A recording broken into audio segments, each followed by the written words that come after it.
નમસ્કાર વિદ્યાર્થી મિત્રો, ધોરણ 11 માં ભાષા અને પ્રત્યાયનની અંદર આપણે આજે પાંચમા વિડિયો લેક્ચરની અંદર આગળ ચર્ચા કરીશું। એ પહેલા થોડું પુનરાવર્તન કરી લઈએ કે શરૂઆતની અંદર આપણે ભાષાના પ્રસ્તાવના જોઈ, પછી ભાષાની બે વ્યાખ્યાઓ જોઈ, ભાષાના 3 લક્ષણો જોયા, પછી ભાષાના વિવિધ પાસાઓ જોયા અને આના આગળના ચોથા લેક્ચરની અંદર આપણે વાણી વિકાસ વિશે સમજ્યા કે જે તે બાળકનો વાણી વિકાસ એના નવજાત શિશુની અંદર એનો સૌપ્રથમ ધ્વનિ રડવું હતું, જે અમુક પરિસ્થિતિની અંદર એકદમ સમાન પ્રકારનો હતો, પરંતુ જેમ જેમ ઉંમર જતા એ રડવાની જેમ પરિસ્થિતિ બદલાય એમ રડવાની પ્રતિક્રિયા પણ બદલાતી હોય। એટલે કે ભૂખ લાગે ત્યારે બાળક અલગ પ્રકારનું રડે છે, જ્યારે શરીરની અંદર કોઈ પીડા થતી હોય ત્યારે અલગ પ્રકારનું રડે છે, અને જ્યારે માતા પિતામાંથી કોઈ ઉપસ્થિતિ ના હોય ત્યારે અલગ પ્રકારનું રડવાનું। અને આવા જે રડવાની પ્રતિક્રિયા જે છે એ જેમ જેમ ઉંમર થતા કોઈ પણ બીજા શબ્દોનું સંયોજન થતા એ રડવાની પ્રતિક્રિયા બદલે। એટલે કે ઉદાહરણ તરીકે આપણે લઈએ કે ધારો કે બાળક 6 મહિનાનું થાય એટલે બડબડાટ અવસ્થાની અંદર આવે, એટલે કે અ આ ઉ જેવા શબ્દો સાથે એ કિકિયારી કિલકિલાટ કરતું થઈ જાય છે। અને જેમ જેમ 9 મહિનાનું થતા એવા જે શબ્દો જે છે એને બીજા શબ્દો સાથે જોડી બોલવાનું શરૂ કરે, માત્ર એક એક શબ્દો બોલતો થાય છે। અને 12 મહિનાનું થતા એટલે કે પહેલું જન્મ દિવસ આવતા એ આખો શબ્દ બોલતો, દાદા બાબા એવા શબ્દો બોલતો થઈ જાય। 18 થી 20 મહિનાનું થતા એ બાળક એક ટૂંકા જવાબો છે એટલે કે ટૂંકા જે સંદેશાઓ છે એની સાથે બોલતો થઈ જાય છે। 2.5 વર્ષનું થતા એક આખું ટૂંકું વાક્ય બોલું, બાજા કુકુજા જેવા। અને 3 વર્ષનું થતા જે વડીલો શબ્દ બોલે એ શબ્દોનું અનુકરણ કરતા એક આખા વાક્ય બોલતો થઈ જાય છે। હવે આપણે વાણી વિકાસની અંદર વાણીના સિદ્ધાંતોની સમજૂતી મેળવી।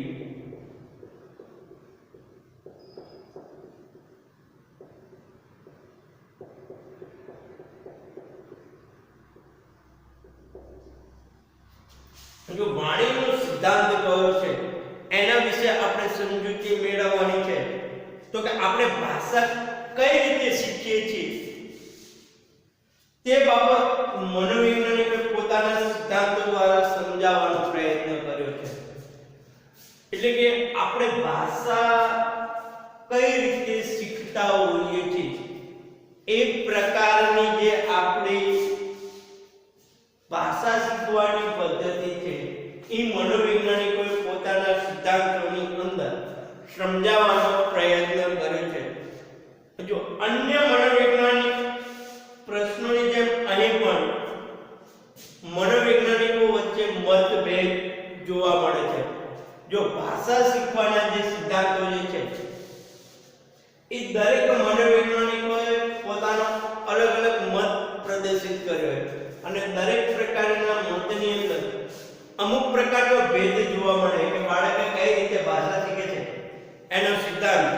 જો મોટા ભાગના આધુનિક મનોવૈજ્ઞાનિકો વાણી અને વિકાસ કે વાણી કે ભાષાના વિકાસમાં ભાષા અને વાતાવરણ બંને પરિબળોને મહત્વ ગણાય છે। આપણા મોટા ભાગના મનોવૈજ્ઞાનિકો જે છે એ બાળક કઈ રીતે ભાષા શીખે છે તો એની રીતે એમને બે ઓપ્શન છે કે એક વાતાવરણ અને એક વારસો એ બાળકને ભાષા શીખવાની અંદર મદદ કરે છે એની માટેની એમને વાત કરેલી છે. એમને એવું કહ્યું કે અહીં આપણે સ્કિનર અને ચોમ્સ્કીના સિદ્ધાંતનો ટૂંકમાં પરિચય મેળવ્યો. જો વાણીના સિદ્ધાંતની અંદર કે વાણીના સિદ્ધાંતની અંદર બાળક ની અંદર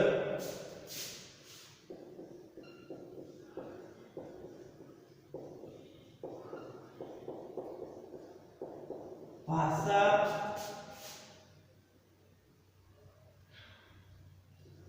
વારસો અને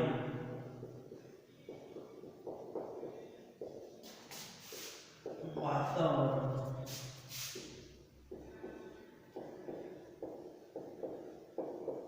અસર કરે છે. એ માટે સ્કિનર અને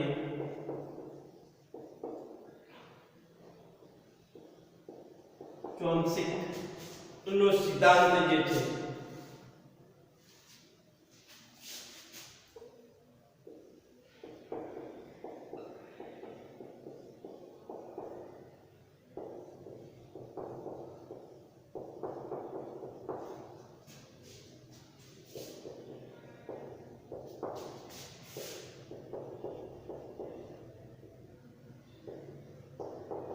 जो स्किनर અને ચોમ્સ્કીએ જે તે બાળક કાર્ય કરે છે કે ભાષા શીખે છે એના ઉપર આપ્યું. એના બે સિદ્ધાંતો છે. એક વાતાવરણ નો સિદ્ધાંત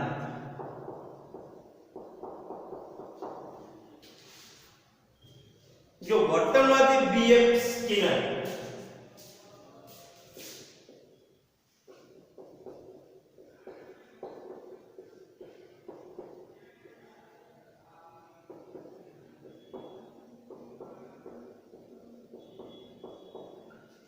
बीएफ स्किनर જે છે એમનું માનવું છે કે આપણે ભાષા એ રીતે શીખીએ છીએ કે જે રીતે ઉંદર આંખો દબાવી ખોરાક મેળવવાનું શીખે છે. જો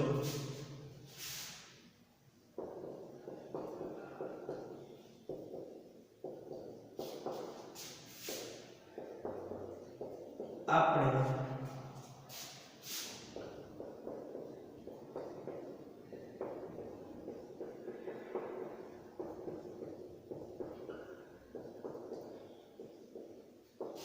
શીખે જે રીતે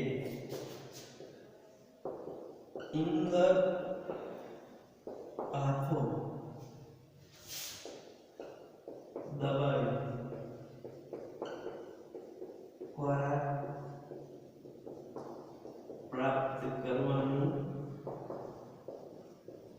શીખે છે. એટલે કે આપણે ભાષા કઈ રીતે શીખીએ બીએફ સ્કિનરના મતે કે જે રીતે ઉંદર આંખો દબાવી ખોરાક પ્રાપ્ત કરવાનું શીખે છે. જો વર્તનવાદીના મત મુજબ ભાષાનો વિકાસ શિક્ષણના સિદ્ધાંત પર આધારિત છે.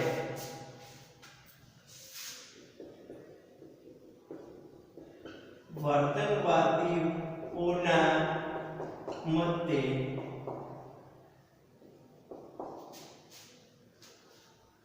ભાષા શીખવાનો સિદ્ધાંત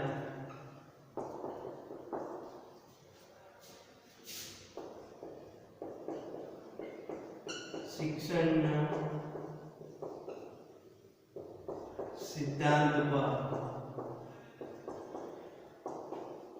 આધારિત છે. એટલે કે વર્તનવાદી એવું માને કે બાળક જે છે ભાષા એના શિક્ષણના અનુસંધાને શીખે છે. જેમ કે ઉદાહરણ તરીકે લેવું હોય તો કે બોટલને જોડીને બાળક બોટલ શબ્દને જોડે છે. એટલે કે એક બોટલ જે જોવે છે એ પછી બાળક બોટલ જેવો શબ્દને બોલતા શીખે છે. હવે વડીલો દ્વારા ઉપયોગમાં લેવાતા બોટલ શબ્દનું બાળક પણ બોલવાનું અનુકરણ કરે છે. જો વડીલો એક બોટલને જોવે છે અને એને કે આ બોટલ કહેવાય તો બાળક એ જોઈ એના વડીલોએ એને બોટલ કીધું છે એટલે પણ એને બોટલ કહે. એટલે કે સ્કિનરના મતે કહેવાનો અર્થ શું કે બાળક એક તો કે શિક્ષણ દ્વારા પણ બાળક ભાષા શીખે છે અને બીજું કે વડીલોના અનુકરણ દ્વારા એટલે કે વડીલો જે ભાષા બોલે છે એ જ ભાષાનું અનુકરણ કરી બાળક એ શબ્દ બોલતા શીખે. અને બાળક જ્યારે શરૂઆતની અંદર બોટલ શબ્દ બોલે છે ત્યારે શું કરે કે એના માતા પિતા એને પ્રોત્સાહન રૂપે બાળકને ભેટે છે કે આ મારું બાળક બોટલ શબ્દ બોલતા શીખીશું. એટલે કે એ એક પ્રકારનું પ્રબલન છે. એનાથી બાળકની ભાષા શીખવાની ઈચ્છા જે છે એકદમ દ્રઢ થાય. એને ખબર પડી જાય કે આ શબ્દને બોટલ કહેવાય. આ બાળકની ભાષા બોલવાની લઢણ એ તેના માતા પિતા કે ઘરના સભ્યો જેવી હોય છે. જો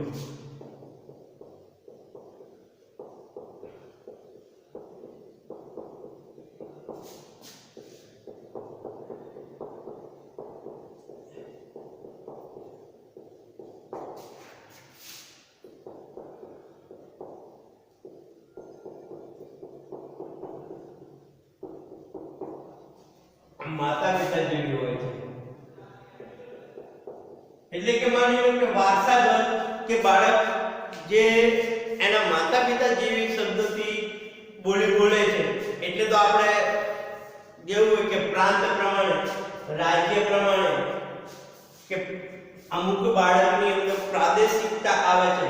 જો આ બધું ઘરમાં બાળકને મળતા વાતાવરણ અને પ્રોત્સાહન પર નિર્ભર કરે છે. આ શું કે બાળકને મળતા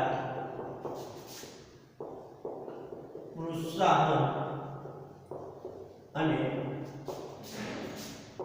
વાતાવરણ પર નિર્ભર છે. એટલે કે એક બાળકને જે કઈ પ્રકારની ભાષા બોલે છે એ પ્રકારે એને કેવું પ્રોત્સાહન મળે, એને કેવું વાતાવરણ ઊભું કરવામાં આવે કે જેથી બાળક ઝડપથી ભાષા શીખે છે. એટલે જ ભાષાના ઉચ્ચારણ અને ભાષા શૈલીમાં પ્રદેશ પ્રમાણે ભિન્નતા જોવા મળે છે. એટલે જ આથી ભાષાના ઉચ્ચારણમાં પ્રદેશ પ્રમાણે ભિન્નતા જોવા મળે છે. કેમ પ્રદેશ પ્રમાણે ભિન્નતા જોવા મળે?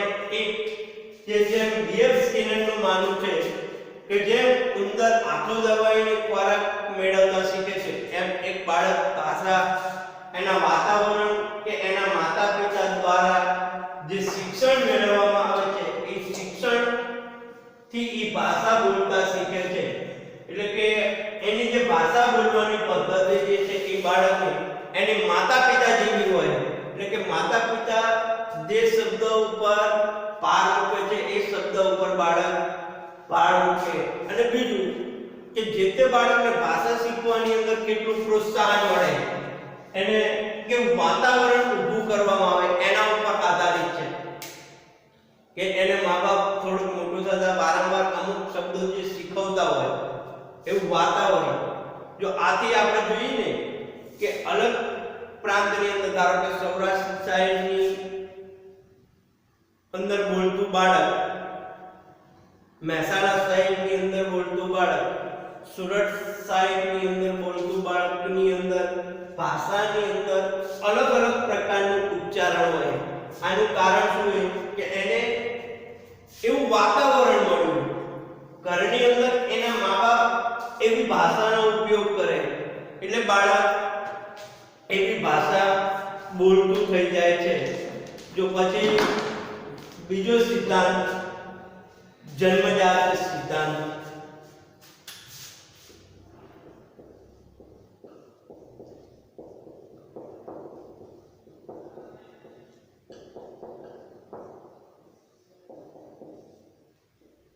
જો આ જન્મજાત સિદ્ધાંત જે છે એ ચોમસ્કીએ આપ્યો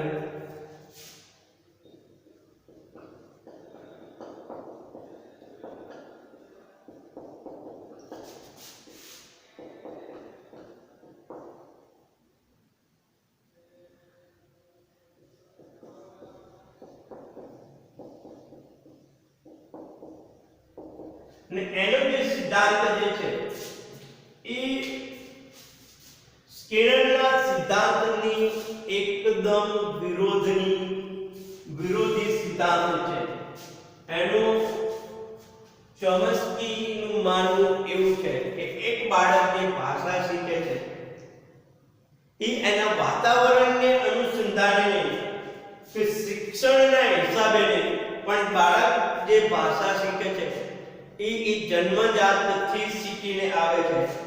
જો ભાષા શીખવું તે તેના ઉપયોગ અસાધારણ શક્તિ જન્મથી લઈને આવે છે. ચોમસ્કીનું માનવું છે કે જે ભાષા શીખવાની અસાધારણ શક્તિ જે છે એ બાળક પોતાના જન્મથી લઈ અને કોઈ પણ પ્રકારના શાળાકીય શિક્ષણ વગર બાળક જે રીતે શબ્દો તથા વ્યાકરણ શીખે છે તેથી સમજૂતી માત્ર શિક્ષણના સિદ્ધાંત આધારે ના આપી શકાય.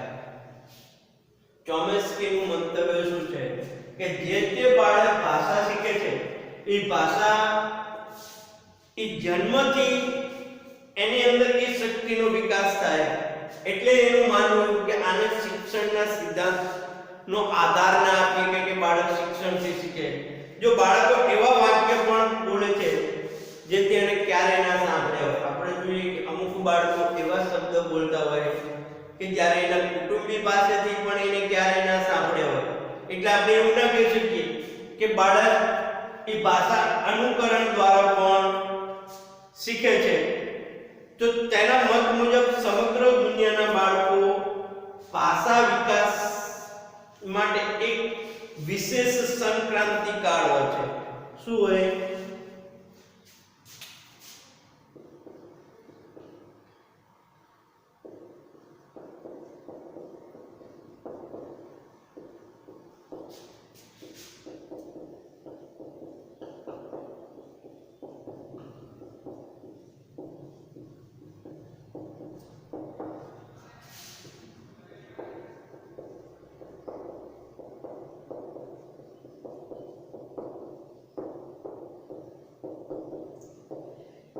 એટલે કે એક એવો ચોક્કસ સમય હોય કે જેમ જેમ બાળક મોટું થતું જાય એમ અમુક પ્રકારની ભાષા એને આપોઆપ આવતી જાય.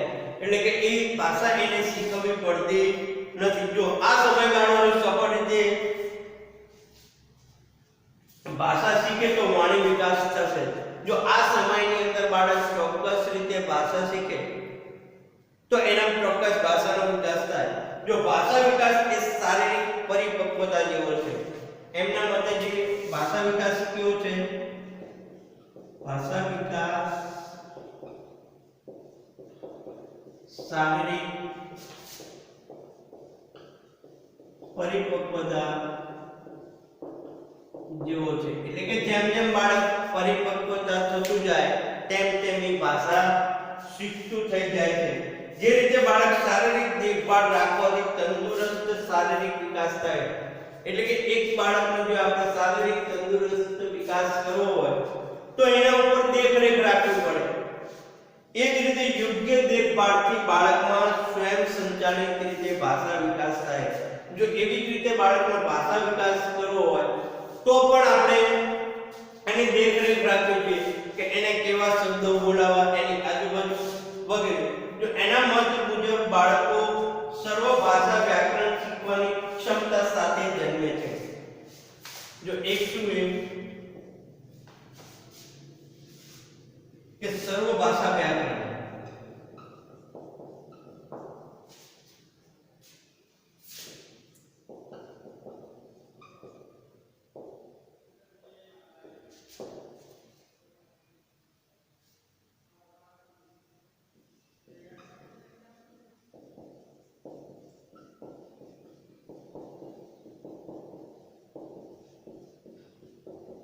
એટલે કે બાળક પોતાના જન્મથી જ કઈ ભાષાની અંદર કેવા વ્યાકરણનો ઉપયોગ કરવો એ જન્મથી લઈને જો શીખે છે.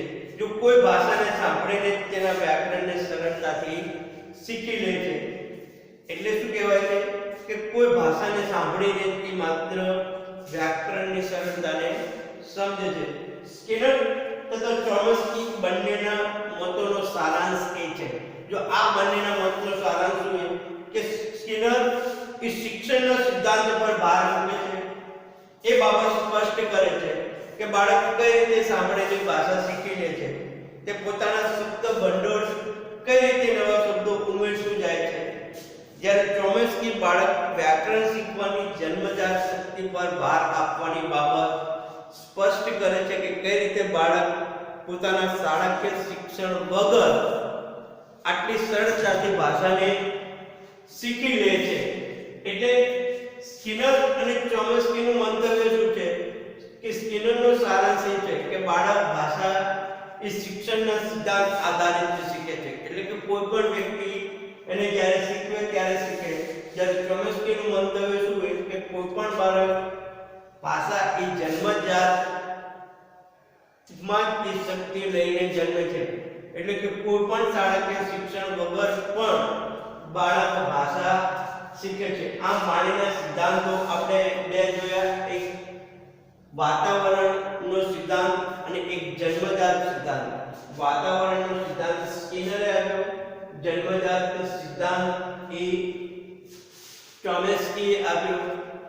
અને કઈ રીતે ભાષા શીખે છે એના વિશે હવે નેક્સ્ટ લેક્ચરની અંદર આપણે બોલવાની ક્રિયા અને વાણીની ભૂલો વિશે સમજૂતી મેળવીશું.